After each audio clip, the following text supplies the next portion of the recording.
They threw her out on the coldest night of the year. Isolde landed in the snow, the impact driving the breath from her lungs. Behind her, the gates of the Silver Moon Pack slammed shut with a sound like a death knell. "Cursed creature," her father's voice rang out from the other side. "You should have been drowned at birth." She didn't cry. She had stopped crying years ago when she realized that tears changed nothing. Isolde pushed herself to her feet, her white hair falling around her face like a shroud. That hair had marked her from the moment she was born. Pure white, like fresh snow, like bleached bone. And when she had first shifted at 13, her wolf had been the same. White as moonlight, white as death. In the old stories, white wolves were omens, harbingers of disaster, cursed beings who brought ruin to any pack foolish enough to shelter them. Her pack had tolerated her for 19 years, but tolerance was not acceptance. She had been kept separate, forbidden from pack gatherings, blamed for every misfortune that befell them. When the crops failed last summer, they whispered it was her fault. When the alpha's son broke his leg in a hunt, they said her presence had cursed him. And when the sickness came, a fever that swept through the pack and claimed 7 lives, they decided they had endured her curse long enough. Now here she was, cast out, alone, with nothing but the thin dress on her back and the snow swirling around her. She walked. There was nothing else to do. If she stayed near the pack's borders, they would kill her. If she lay down in the snow, she would freeze. So she walked, putting one foot in front of the other, moving through the frozen forest with no destination in mind. Hours passed. The cold seeped into her bones. Her fingers went numb, then her toes. The white world around her began to blur, and she realized distantly that she was dying. Maybe that was for the best. Maybe the curse would die with her, and she would finally stop being a burden to everyone who had the misfortune of knowing her. She collapsed at the edge of a frozen stream, her body refusing to carry her any further. The snow cushioned her fall, soft as a pillow. She closed her eyes. And then she heard the wolves. Not her old pack. These howls came from the wrong direction, and there were too many of them. A hunting party, perhaps, or a patrol. Either way, they would find her soon, and when they saw what she was, it didn't matter. She was too tired to run, too cold to fight. Whatever happened next, at least it would be over. The wolves burst through the trees, massive and dark-furred, their breath steaming in the frozen air. They surrounded her in seconds, growling low in their throats. Isolde didn't move, didn't even open her eyes. "Please," she whispered, "just make it quick." The growling stopped. She heard the sound of shifting, bones cracking, bodies reforming, and then footsteps approaching through the snow. A heavy cloak settled over her shoulders, warm from someone else's body. "Open your eyes." The voice was deep, commanding, but not cruel. Isolde obeyed before she could think better of it. The man crouching before her was unlike anyone she had ever seen. Tall, broad-shouldered, with dark hair that fell past his collar and eyes the color of aged amber. His face was hard, sharp-featured, marked by a thin scar that ran from his temple to his jaw. He looked like a warrior. He looked like a king. He was looking at her hair. Here it comes, she thought. The disgust, the fear, the hatred. "White wolf," he said. "Yes." She lifted her chin, refusing to cower. If he was going to kill her for what she was, she would meet death with whatever dignity she had left. "I'm cursed. A harbinger. An omen of death." I've heard it all before, so you can spare me the lecture and just— Who told you that? The question caught her off guard. What? Who told you that white wolves are cursed? His amber eyes were intent on her face, searching for something she didn't understand. Your pack? Everyone. The old stories. The old stories are wrong. He reached out, and she flinched instinctively, but he only touched her hair, lifting a strand of white between his fingers, studying it like it was something precious. Do you know who I am? No. I am Fenris, king of the Northern Territories. He let her hair fall and met her eyes. And I am telling you that white wolves are not cursed. They are blessed. Isolde stared at him. The cold must have damaged her mind, because nothing he was saying made sense. Blessed? In my kingdom, white wolves are sacred. They are born once in a generation, if we are fortunate. They are stronger than other wolves, faster, more attuned to the old magic that runs through our blood. His voice was fierce, almost reverent. They are not omens of death. They are gifts from the moon goddess herself. That's not— My pack said— Your pack was ignorant. Contempt flickered across his face. They cast you out because they feared what they didn't understand. That is their failure, not yours. But the sickness was sickness. It happens. It has nothing to do with the color of your fur. He rose to his full height, towering over her, and extended his hand. Can you stand? She didn't take it. Couldn't. Her mind was spinning too fast, trying to reconcile 19 years of being told she was a curse with this stranger's insistence that she was something sacred. Why would you help me? She asked. You don't know me. I could be everything they said. Dangerous, cursed, a bringer of ruin. You're not. How do you know? Because I can see you. His voice softened, just slightly.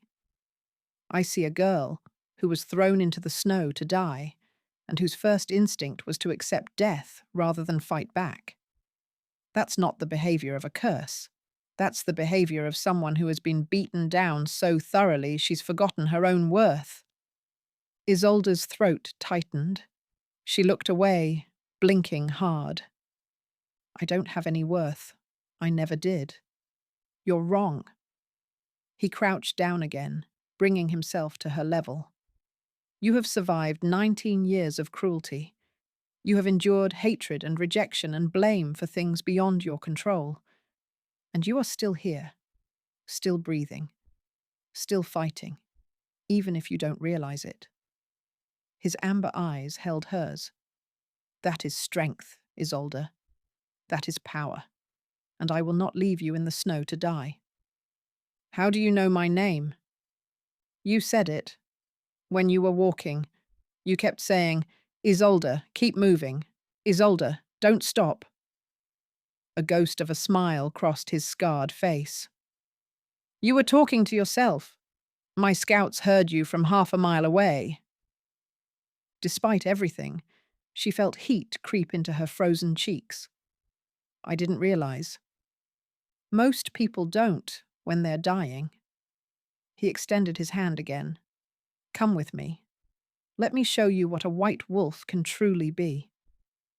And if I say no? Then I'll leave you supplies and directions to the nearest village. I won't force you. His expression was serious. But I hope you'll say yes. My kingdom needs wolves like you, and more than that. He paused, something flickering in his amber eyes. I think you need to see that you're not what they told you. I think you need to know the truth about what you are. Isolde looked at his hand, broad, calloused, steady as stone. She thought about the gates slamming shut behind her, her father's voice calling her cursed. 19 years of being told she was wrong, broken, a mistake of nature.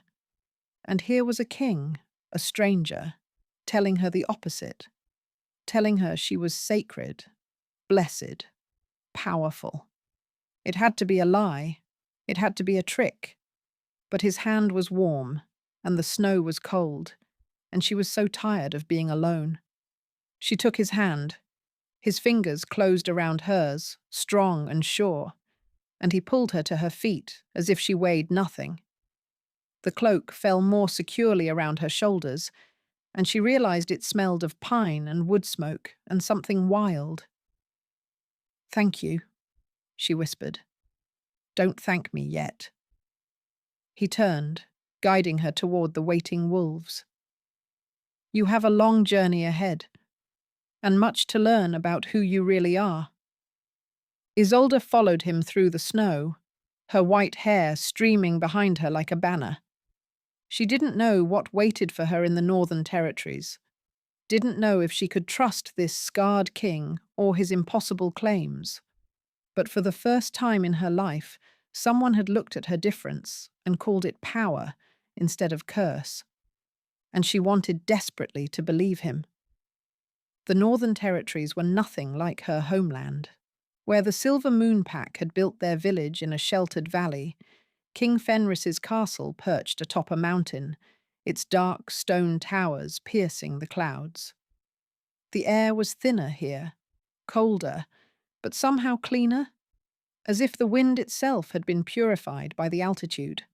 Isolde spent the 3-day journey in a state of numb disbelief. The king's wolves treated her with a deference that made no sense. They brought her food, offered her the warmest spot by the fire, spoke to her with respect she had never experienced. When she shifted to wolf form to travel faster, they didn't recoil from her white fur. They flanked her like an honor guard. It was wrong, all of it. She kept waiting for the cruelty to begin, for the kindness to reveal itself as a trick. It never did. When they finally reached the castle, Isolde was escorted not to the servants' quarters or some forgotten cellar, but to a suite of rooms in the royal wing. The chambers were larger than her family's entire home: a sitting room, a bedroom, a private bathing chamber with hot water that steamed gently in the cold air. "These can't be for me," she said, staring at the massive bed draped in silver furs. "They are." Fenris stood in the doorway, his arms crossed, watching her with those unreadable amber eyes. "You'll find clothes in the wardrobe. Food will be brought shortly. Is there anything else you need?" An explanation. Of what? Of any of this? She turned to face him, her hands clenched at her sides. "You found a half-dead girl in the snow and brought her to your castle. You gave her rooms fit for nobility. Your wolves treat me like I'm someone important." Her voice cracked. "I need to know why. What do you want from me?" Fenris was quiet for a moment. Then he stepped into the room, closing the door behind him. "May I sit?" The question surprised her. This was his castle. He could do whatever he wanted, but he was asking permission, as if her comfort mattered. She nodded. He settled into a chair by the fireplace, leaving the rest of the room to her. Even seated, he dominated the space, all broad shoulders and contained power. But there was nothing threatening in his posture. If anything, he seemed almost careful. "I told you that white wolves are sacred in my kingdom," he said. "That wasn't flattery. It's history. Centuries ago, before the territories were unified, my ancestors were dying out. War, disease, famine. We were on the edge of extinction. And then a white wolf appeared." Isolde found herself drifting closer, drawn by his words despite herself. Her name was Astrid. She was an outcast, like you, driven from her pack, left to die in the wilderness. But she didn't die. She found her way to the northern mountains and discovered something here. A wellspring of old magic, buried deep in the stone. She used that magic to save my people, to heal the sick, to strengthen the weak, to help us survive when survival seemed impossible. One wolf did all that? One white wolf. His eyes held hers. The old magic responds to certain bloodlines. White wolves are conduits for it. They can channel power that others can't even touch. Astrid became our first queen. Her descendants have ruled for generations. He paused. I am one of those descendants, and I have been searching for another white wolf my entire life. Isolde's heart stuttered. Why? Because the magic is fading. Each generation, the connection grows weaker. My healers have less power than their parents did. Our crops grow thinner. Our winters grow harsher. His jaw tightened. We need a white wolf to restore the balance. We need someone who can reach the old magic and bring it back. And you think that's me? I think you have the potential. He leaned forward slightly. I won't lie to you, Isolde. I brought you here partly for my kingdom, but that's not the only reason. What other reason could there be? When I saw you in the snow, he stopped, something flickering across his scarred face. I felt something. My wolf recognized something in you. I don't know what it means yet, but I couldn't leave you there. I couldn't let you die believing you were cursed when you might be the answer to everything. Isolde didn't know what to say. Her whole life, she had been told she was worthless, a burden, a curse. And now this king was telling her she might be a savior. I don't know how to be what you need, she said quietly. I've never used magic. I've never been anything but a problem. You were never the problem. His voice hardened. The people who called you cursed were ignorant and afraid. They blamed you because blaming you was easier than accepting that bad things sometimes happen for no reason. You don't know that. I know that you've survived 19 years of rejection and cruelty, and you're still standing. I know that when I found you dying in the snow, your first instinct was to apologize for existing. His eyes blazed. That tells me everything I need to know about how you were treated, and none of it reflects on your worth. Isolde's eyes burned. She looked away, pressing her palms against her thighs to stop them from shaking. I don't know how to believe you, she admitted. I want to, but I've spent my whole life being told I was wrong, broken, dangerous. You can't undo that with a few kind words. I know. His voice gentled. I'm not asking you to believe me right away. I'm asking you to give me time to prove it. Stay here. Learn about your heritage. Let me show you what white wolves have done, what you might be capable of. He paused. And if, after all of that, you still want to leave, I'll help you go wherever you want. No obligations. No debt. Why would you do that? Because forcing you to stay would make me no better than the people who cast you out. He rose from the chair, and for a moment he stood close enough that she could feel the heat radiating from his body. I want you here, Isolde. But I want you to want to be here. That's the only way this works. She looked up at him. This scarred king who had pulled her from the snow, who called her sacred instead of cursed, who was offering her everything she had never dared to dream of.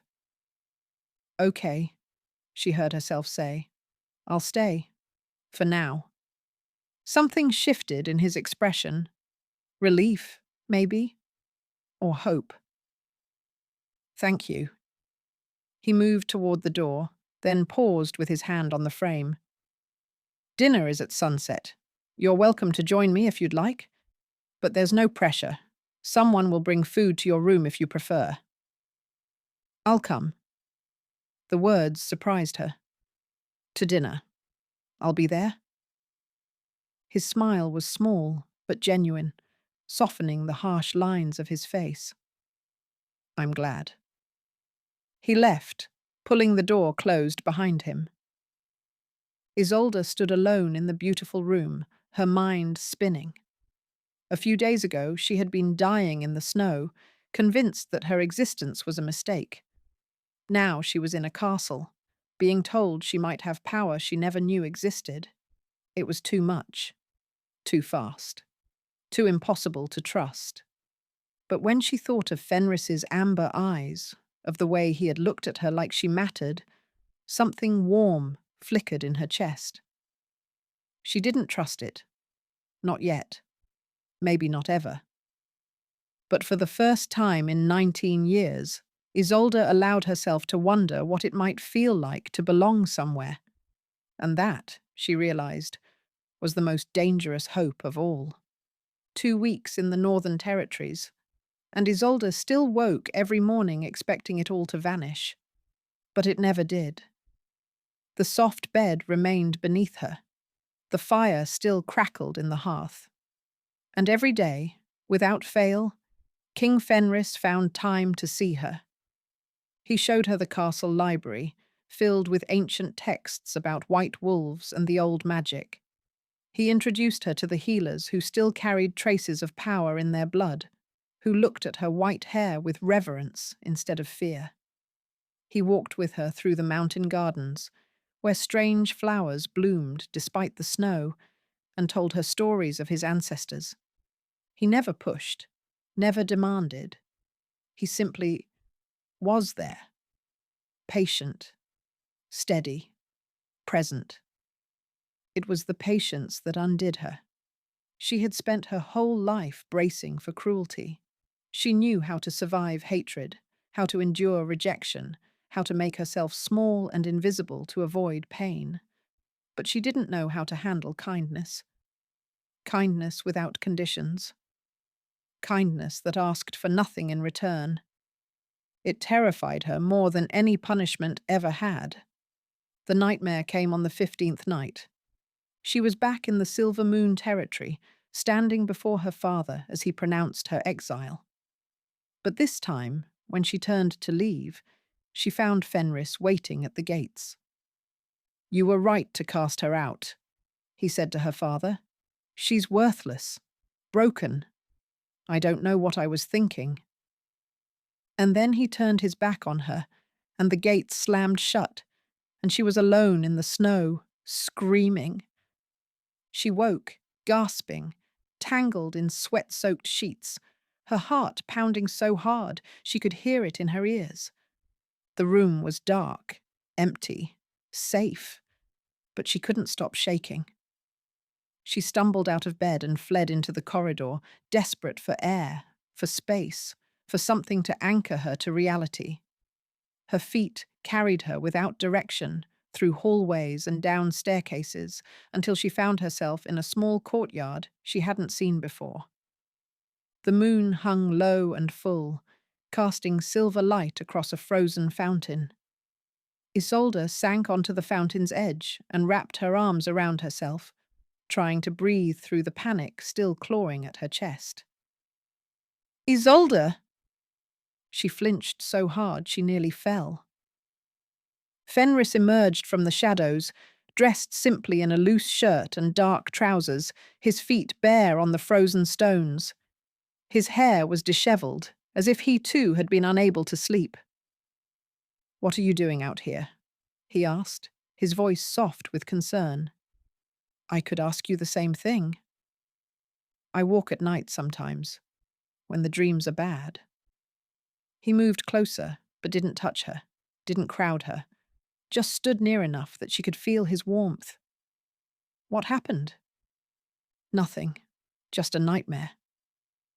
That wasn't nothing. He crouched down in front of her, bringing himself to her eye level. In the moonlight, his amber eyes were almost gold. "You're shaking." She was. She couldn't seem to stop. "Talk to me," he said. "Please." The word cracked something inside her. Please. As if her pain mattered. as if he actually cared. I dreamed you sent me away. The confession spilled out before she could stop it. You realized I was worthless after all, and you— Her voice broke. You turned your back on me, like everyone else. Fenris went very still. Something dark flickered across his face. Not anger, she realized. Pain. That will never happen, he said quietly. You don't know that. Yes, I do. He reached out slowly, giving her time to pull away, and took her hands in his. His fingers were warm, calloused, impossibly gentle. Isolde, listen to me. I have known you for 2 weeks, and in that time, I have watched you struggle every single day to believe that you deserve to be here. I have seen you flinch at kindness like it's a weapon. I have watched you wait for the cruelty that never comes. His grip tightened. That tells me everything about what you've survived and nothing about what you're worth. I don't know what I'm worth. I've never known. Then let me tell you. He lifted one hand and cupped her face, his thumb brushing away tears she hadn't realized were falling. You are brave. You are resilient. You have a heart that somehow stayed soft despite everything the world did to harden it. And you are beautiful. Not just your wolf, not just your hair, but you. All of you. Fenris. I'm not finished. His voice was fierce now, almost rough. You asked me once why I helped you. I told you it was for my kingdom. That was true, but it wasn't the whole truth.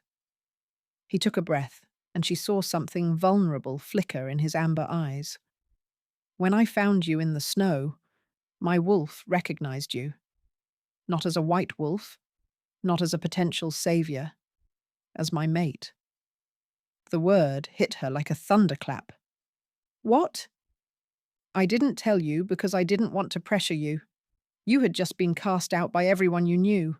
The last thing you needed was some strange king claiming you belonged to him. A bitter smile crossed his face. But I've spent 2 weeks watching you doubt yourself, watching you prepare for rejection that isn't coming. And I can't. I won't let you believe you're worthless for another moment. Isolde stared at him, her mind reeling. Mate. The word echoed in her head, impossible and terrifying and strangely right. You think I'm your mate? I know you are. I've known since the moment I saw you. He held her gaze, unflinching. But what I think doesn't matter. What matters is what you want. If you don't feel the same pull, if you want to leave, I'll let you go. It will break something in me, but I'll do it. Because your choice matters more than my desire. I don't— She shook her head, overwhelmed. I don't know what I feel. Everything is so new, and no one has ever— I know. He released her face but kept hold of her hands. I'm not asking you to decide anything tonight. I just needed you to know the truth. You're not here because you're useful. You're here because something in my soul recognized something in yours, and I couldn't walk away from that. Tears spilled down her cheeks, hot against her cold skin. What if I can't be what you need? What if I'm too broken to— You're not broken. The words were fierce, absolute. You're wounded. There's a difference. And I will spend every day proving that to you, if you'll let me. She didn't know who moved first. One moment they were separate, and the next she was in his arms, her face pressed against his chest, his hands stroking her hair while she cried out 19 years of pain. He held her through all of it, didn't shush her, didn't try to fix her, just held her, steady and warm and present, while the storm inside her finally broke. When the tears subsided, she pulled back enough to look at him. His shirt was soaked, his eyes soft with concern. "I felt it too," she whispered. "In the snow, when you first touched me. I thought I was dying, but something in me woke up." She swallowed. "I don't know if I can be your mate. I don't know if I can be anything, but I want—" She stopped, the admission catching in her throat. "What do you want?" "I want to try." The words came out small, but steady. "I want to see who I am, when I'm not fighting to survive. I want to know what I could be with someone who sees me as sacred instead of cursed." His smile was like sunrise breaking over the mountains. "Then we'll figure it out together," he said. "One day at a time." He pressed a kiss to her forehead, tender, chaste, full of promise. And something inside Isolde shifted into place. She was falling for this scarred king with his amber eyes and patient heart. And for the first time in her life, falling didn't feel like a curse. It felt like coming home. 1 month of healing, 1 month of learning, 1 month of discovering who she was when she wasn't constantly fighting to survive. Isolde had begun to believe in the impossible. The old magic responded to her in ways that stunned even the most experienced healers. When she touched the ancient wellspring deep beneath the castle, power surged through her like lightning through water. Plants bloomed beneath her fingertips. Wounds closed at her touch. The fading magic that had weakened Fenris's kingdom for generations began to pulse stronger, brighter, reaching tendrils of life into soil that had been barren for decades. She was everything the legends had promised, and more. But it was the quieter moments that mattered most. Walking the gardens with Fenris at sunset, sitting beside him in the library while he reviewed treaties and she studied ancient texts. The brush of his hand against hers, the warmth of his smile, the way he looked at her like she was the most precious thing in his kingdom. They hadn't kissed again since that night in the courtyard. Fenris was giving her space, letting her set the pace. But the tension between them grew with each passing day. A thread pulled tighter and tighter until Isolde felt like she might snap from the wanting. She was ready to tell him, ready to choose him completely. And then the delegation from the Silver Moon Pack arrived. Isolde was in the great hall when they entered, a group of 6 wolves, led by a man she recognized with a sickening lurch of her stomach. Her brother, Aldrich, the golden son, the pride of the pack, the one who had stood silent while their father pronounced her exile. He looked different now, thinner, older. There were shadows under his eyes that hadn't been there before. "King Fenris." Aldrich dropped to one knee, his voice strained. "We come seeking aid. Our pack has been devastated by a sickness we cannot cure. Our healers have tried everything. Dozens have died, and more fall ill each day." Fenris's expression remained neutral, but Isolde could feel his tension through the nascent bond between them. "And you believe the Northern Territories can help?" "We believe she can help." Aldrich's gaze shifted to Isolde, and she saw something complicated in his eyes. Shame, perhaps, or desperation. "We've heard the stories. The white wolf who came to your kingdom, the one with the healing touch." The great hall went silent. Isolde's hands clenched at her sides. A month ago, these people had thrown her into the snow to die. They had called her cursed, blamed her for every misfortune, rejoiced at her exile. And now they came begging for her help. "You cast her out." Fenris's voice was cold enough to freeze stone. "You left her to die in a blizzard because you believed she brought sickness to your pack. And now you want her to save you from the same?" Aldrich flinched. "We were wrong. We know that now. The sickness that took our people. It wasn't her. It came back after she left, worse than before. Our elders have realized. He swallowed. We should never have blamed her. We should never have sent her away. Pretty words. Fenris rose from his throne, power radiating off him in waves. But words don't undo what was done. Your pack nearly killed my... He stopped, caught himself. Nearly killed a sacred white wolf.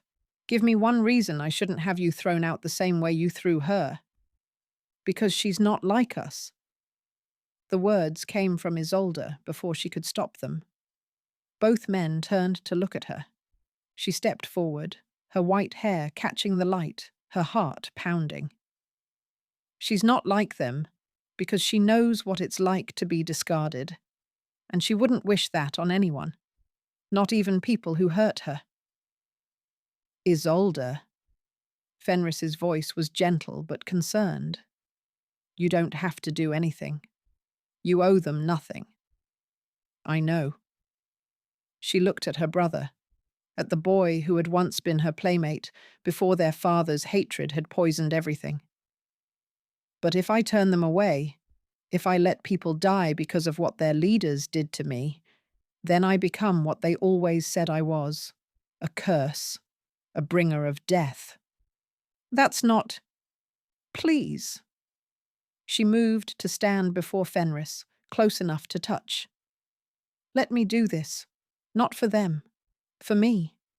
I need to know that I can choose compassion even when cruelty would be justified. I need to know that they didn't break that part of me. Fenris studied her face for a long moment. She could see the war in his eyes, the protective instinct battling with his respect for her autonomy. If you go, he said quietly, I'm coming with you. You don't have to. I'm not letting you face them alone.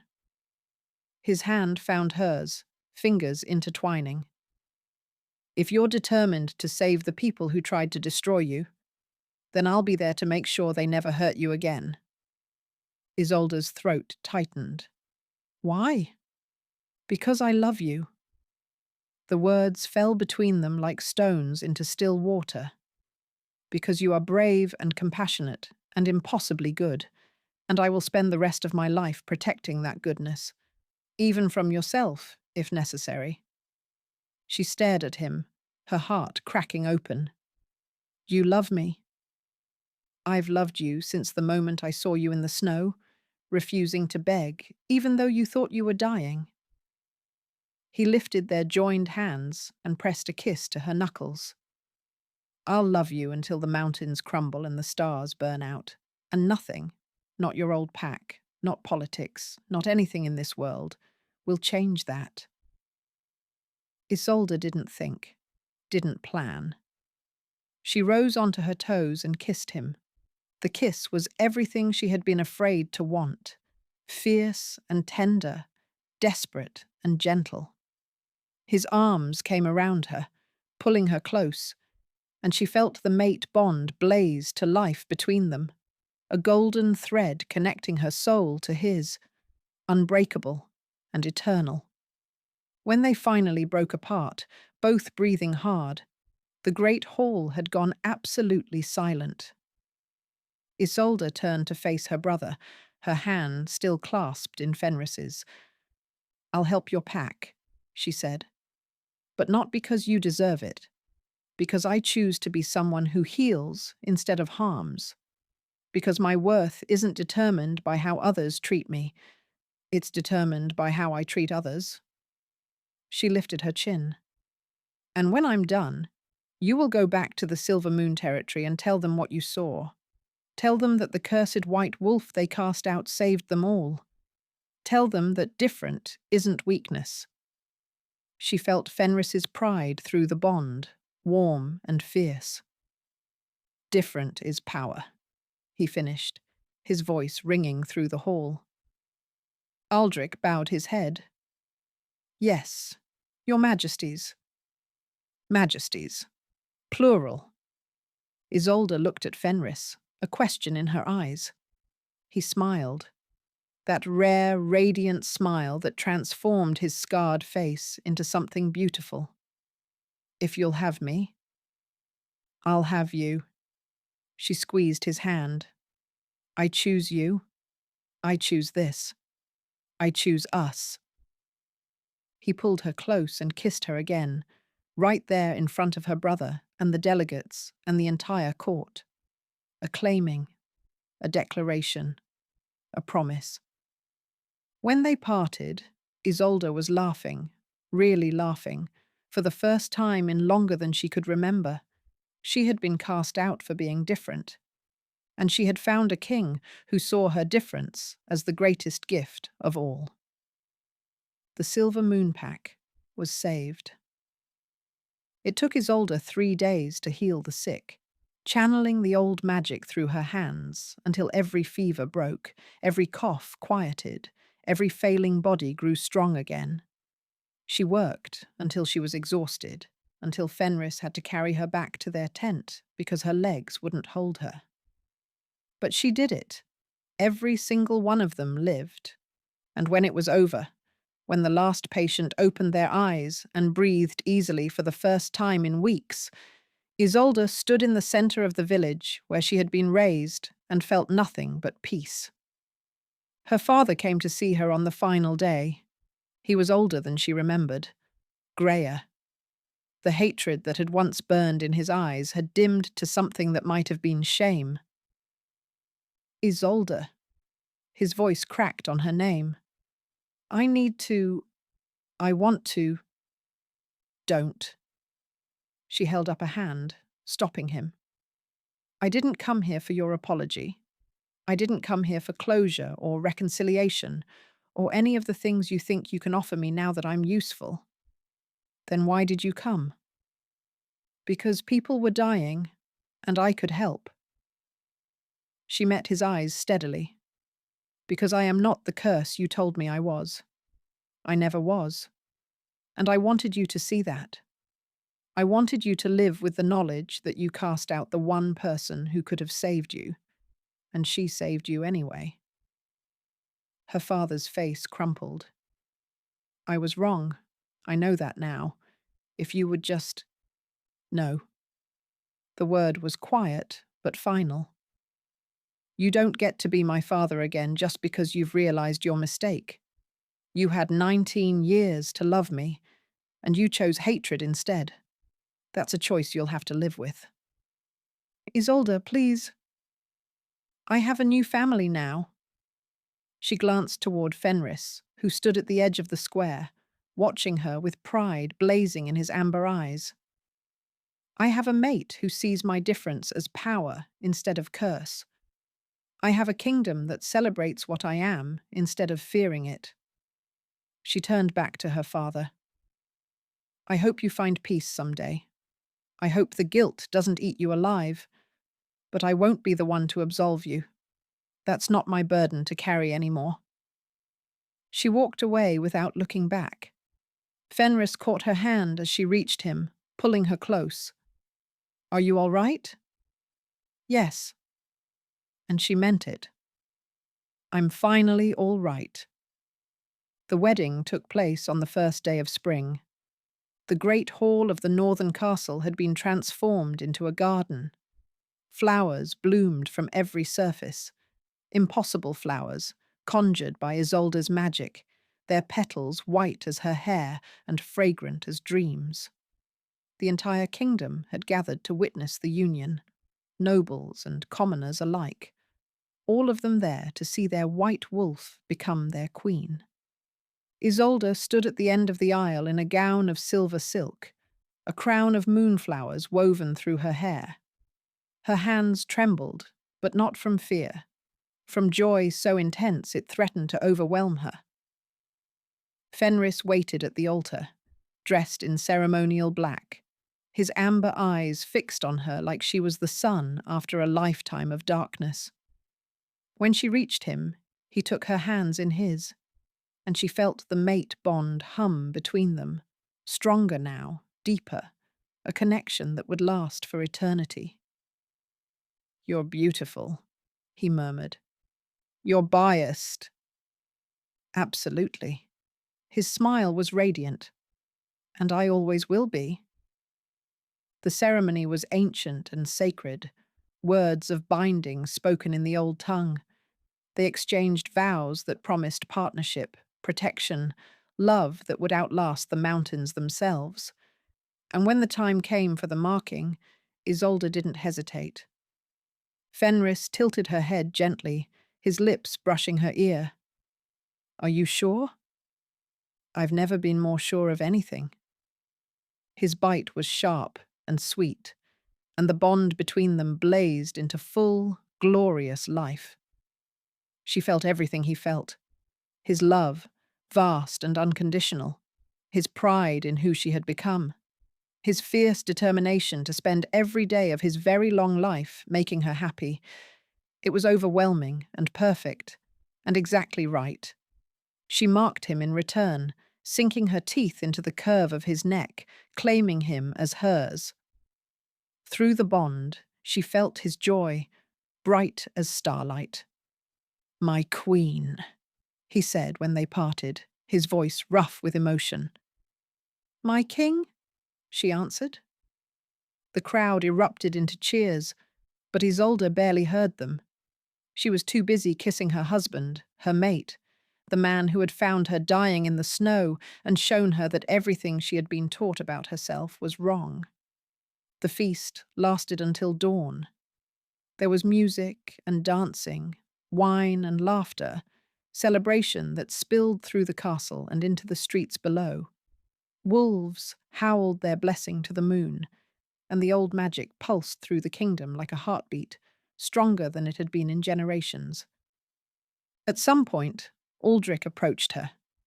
Her brother looked uncertain, hesitant, nothing like the confident golden boy she remembered. I wanted to say... He stopped, started again. I'm sorry. For not speaking up when father cast you out. For not being the brother you deserved. Isolde studied him for a long moment. I'm not ready to forgive you. I know. But I'm not ready to hate you forever either. She softened slightly. Give me time. Maybe someday we can be family again. But it will take more than words. Aldrich nodded, relief and grief warring on his face. Thank you. That's more than I deserve. Yes, she agreed. It is. 2 years later, Isolde stood on the balcony of the royal chambers, watching the sun rise over a kingdom transformed. The barren fields that had plagued the northern territories for decades now bloomed with abundance. The sickness that had weakened each generation was gone, replaced by children born strong and healthy, their laughter echoing through villages that had known only hardship. The old magic flowed through the land like blood through veins, and at its heart was Isolde, the white wolf who had been cast out as a curse and returned as a blessing. Fenris appeared behind her, wrapping his arms around her waist. His hands settled on the gentle swell of her belly, where their first child grew. You should be resting, he said against her hair. I wanted to watch the sunrise. She leaned back into his warmth. I used to hate mornings. They meant another day of surviving. Now they mean another day of living. That's quite a difference. You're quite a difference. She turned in his arms, looking up at the face she loved more than she had ever thought possible. You found me in the snow and told me I was sacred. You showed me that everything I believed about myself was a lie. You gave me a home, a purpose, a family. Her eyes burned with happy tears. I love you, Fenris. I will love you until the stars burn out and beyond. And I love you. He kissed her softly. My mate, my queen, my miracle. She laughed, joy bubbling up from somewhere deep inside. The girl who had been thrown into the snow to die now wore a crown and carried a kingdom's hope in her belly. The best revenge, she had learned, wasn't proving her enemies wrong. It was becoming so radiantly, undeniably happy that their cruelty faded into irrelevance. Different wasn't a curse. Different was power. And Isolde had never felt more powerful in her life. If you enjoyed this story, make sure to like and subscribe for more Lycan King romances. Hit the notification bell so you never miss an upload. And let us know in the comments, what tropes do you want to see next?